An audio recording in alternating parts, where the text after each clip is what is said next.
Welcome to All the Right Marketing, where we talk with business owners and industry leaders about marketing their programs and products. Our guests share tips that help anyone in the book industry, whether you are a librarian, a bookseller, author, publisher, or a writer. The truth of the matter here is that the advice coming out of these conversations are for creative marketing across many different industries.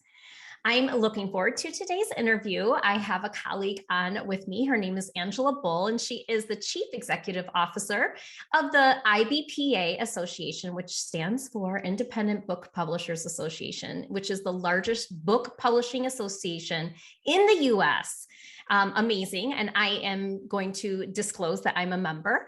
IBPA's mission is to lead and serve the independent publishing community through advocacy, education, and tools for success. The vision is where they're having a world where there is every independent publisher has the tools and knowledge needed to professionally engage in all aspects of the publishing industry. And a little background about Angela. Angela has been in the book publishing industry for many years. She studied it in school. She, in 2018, was awarded the Book Industry Study Group's Community Builder Award. And she also received recognition in 2019, being named a Publishers Weekly Notable Person of the Year. I'm honored to have you here today, Angela. Thanks, Maria. This is exciting. I'm excited.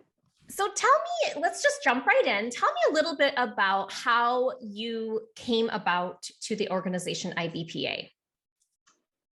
Right. So as you said, I've been in publishing a little longer than I like to admit, as people say all the time. It's been a while, but most, if not all of the work that I've done in book publishing has been in the association side of the industry. So I used to work for an organization called the Book Industry Study Group, where in New York City, where I did a lot of standards development, a lot of the BISAC codes and the Onyx and metadata stuff that you guys are all familiar with, which is not the sexy marketing side of the book publishing industry, but more the supply chain, let's get the books where they need to go as efficiently as possible side of the publishing industry. And I did that work for a number of years until this opportunity with IBPA came up, and I absolutely loved it. This was 8 years ago that this position opened, and I was able to assume the role. And it was a kind of a dream come true, because as I was working in publishing in New York, became very clear to me that independent publishing and the varied ways that independent publishing works is really the future of our industry. So I think it's a really vibrant aspect and part of publishing, what the independents are doing in all regards, the author publishers, the indie traditionals, the indie hybrids. There's just so many different business models that are happening in this space, and it's been really exciting to engage with them all. It's interesting because when you say 8 years, I'm counting back, and that's really around the time that the indies started booming, and that thought that independent publishing as an author was looked, frowned upon. And it really started to change about 10 years ago. So the timing for your position was fantastic. Yeah. I must say, being a self-published author myself before going into publishing, IBPA was my, was one of my main resources. I know when I got the magazine, I would get so excited to sit down, drink a cup of coffee, and read front to cover because I learned so much. So it's really been a big source for me in the book industry for education and growth and learning. And so I thank your team for that. I really do. Well, and we love that you kind of have parlayed all of that, right? So now, as you mentioned, you're not just a member, but you're an active volunteer in the association, and you work on a committee within IBPA. So we love to see that with all of our members, to see them kind of rise up through the ranks and to take leadership positions and to help then shape the dialogue within the publishing industry. So thanks for not just being a member, but a really active one as well. Oh yeah, thank you. No, you're welcome. You're welcome. Actually, I had an interview earlier with a writer, and she talked about how important it is in the Kidlit community to give just as much as you take, if not more, and how, that give and take has to be a part of everything that you're doing. And I think that's a big reason I like IBPA is, as much as they're giving and learning from others in the industry, it's equal amount, like they're really giving back to us. So let's kind of get into that space. We're here to talk about marketing. That's what our podcast does, and people learn and grow in that space. IBPA has a lot of traditional marketing strategies. They have a magazine, they have a podcast. Do we call that traditional? I think it might be in the traditional realm now. Getting traditional, right? It's been around really a long is. time. And you spend time, advertising in different catalogs, and you invite members to be part of those catalogs. I believe I participated in a direct mailer before, out to libraries. So those traditional markets, but outside of that space, you've done a really good job getting creative with the way that you're helping members to learn and connect with each other. So let's kind of talk about what are some creative marketing strategies that have come about in the last few years.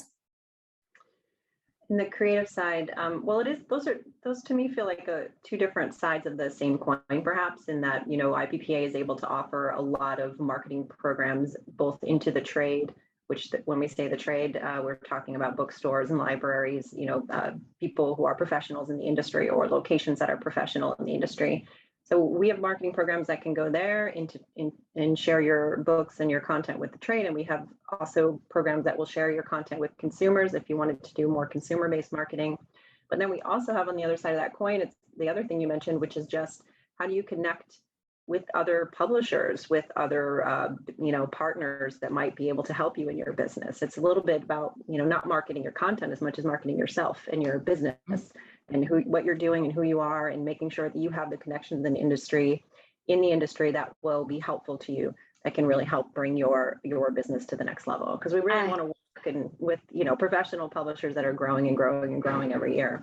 I like that distinction between the content for the consumer, but then also the brand, whether you're, a self-published author and marketing yourself, or you're marketing the brand of your company. So, all right, we're on that side of the coin. Let's talk about it. And you're marketing your brand and yourself. So it was weird with the pandemic, right? So we definitely all understand that the world has been really different the past 2 years, and we're looking forward to 2022 thinking we're going to be able to blast off into the new normal. And now things in the world are telling us maybe we should slow down again and find we don't know if we're in the new normal. So the ways in which you were able to market your brand and market yourself definitely shifted over time. We weren't able to go out into conferences. I mean, book publishing is extremely conference centric. If you're in this industry, it is a small business, really. I mean, it's a very small industry, and you get to know everybody who does anything in this publishing industry if you're in it for any length of time at all, just a couple of years, and you're going to understand who all the major players are and what they do and how it works. And we did that through conferences. We were meeting each other face to face at least 6, 7, 8 times a year, and just traveling and making sure we were connected. And that shut down completely, and we've become complete Zoom fanatics. So the main way we kind of pivoted was to make sure we could bring all of this in-person activity that we were managing and making happen for folks. We always called it, we were kind of opening the room, open a blank room, let people walk into it, let what happens in that room happens in that room. So we don't really try to program exactly what you need to do there, just give you space to find the people that you need and to make the connections that are most appropriate for you and your business. Just figuring out ways to put that online. And I've been to some that were less interesting and some that were more interesting. And the only thing that I can think that really kind of breaks a Zoom meet and greet or kind of an online situation outside the norm, it makes it more interesting and more helpful to folks, is kind of just the energy that you bring to the space. You have to think about this as though you are actually in person. I've seen so many people, and I teach at UCLA too. So a lot of the times it's the students and we have to talk about that, but sometimes it's just the professionals in an IBPA meeting who it's like you're in your living room in your pajamas, but this is a business setting and we're all here to be business professionals. So we have to kind of step it up in that way. And the meetings that I've seen run really well are filled with people that are taking it to that level, that are understanding that this is not just kind of like a thing you can kind of log into and turn your camera off and just listen. There's not a lot that can happen for you in that space. There's some, because you can absorb some content, but there's not a lot of really good moving things forward for you that will happen if you're not actively participating and specifically like ready for this, like as though you're in a conference room with these people and they're literally sitting 2 feet away from you.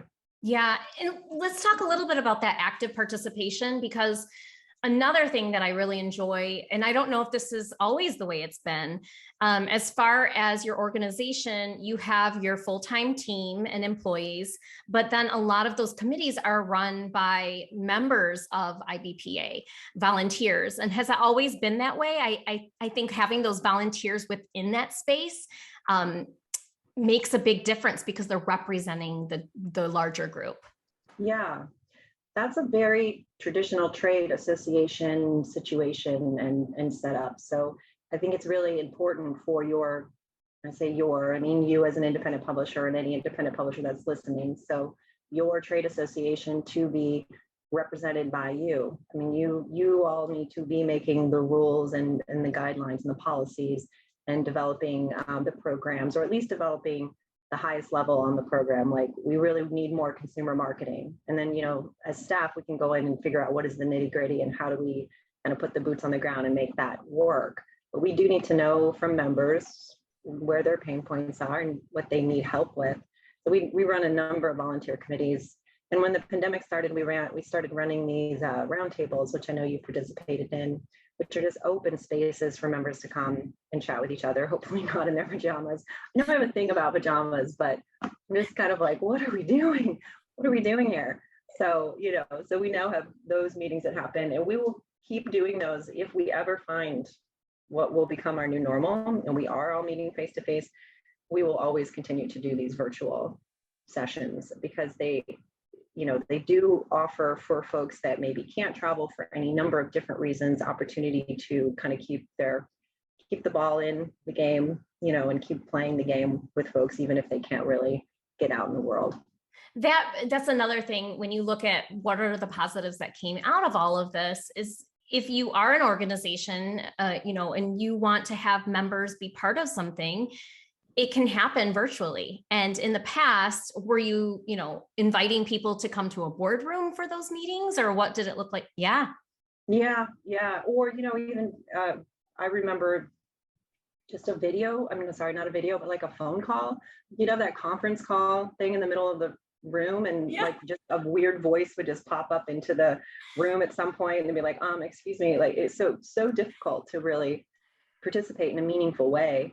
The technology has gotten so much better. So I agree, there have been some silver linings that we can all look at and find some good value in there. It does take personal gumption. I understand logging into a Zoom meeting with 20 other faces isn't, the most comfortable thing one can do, but it's possible, and it does keep the conversation going, and it does keep the industry running at some level. Excellent. So one more question for you today. What would you say, as far as, you have had your eyes on so many different publishing companies and author publishers. What is something that's really stood out for you as far as something creative? And you don't have to say who did it or what it was, but what are some, creative things that you've seen out there that have really stood out? Well, maybe I will say one, because I have been kind of fangirling on one particular company lately, and you might actually know this company. It's called a kids company About. Julian Memory, I think, is the CEO of the company, and Stephen Green is the COO. But what I like about this organization is just what they do, what independent publishers can do, which is think outside the box in terms of all aspects of their business. And it starts with the content creation. They're kind of like what we used to call in the industry a packager, where somebody would come up with some idea, like we could use a book on X, and then they would go and they would package that book. So they'll find the right author, the right illustrator, they'll put it all together. So it's a little bit like that, but that just means that they're able to feed the exact need that they see. So they find holes in the market, things that need to be patched, and they create content for that. And they've got great distribution, and they're out in the world, and the books are really cute, and they're a lot for kids, some for teens and some for adults, but a lot for kids. So I think that's what I like to see. I like to see independent publishers that are, not necessarily just diving right into everything traditional that's always been, because our industry is notoriously broken in a lot of areas, and there's a lot of things that we could do to innovate in that space. So I would say to check that one out. And of course, IBP has over 4,000 members, so they're all doing great things. Oh my goodness, I didn't realize there was over 4,000 members. That's amazing. It's been good.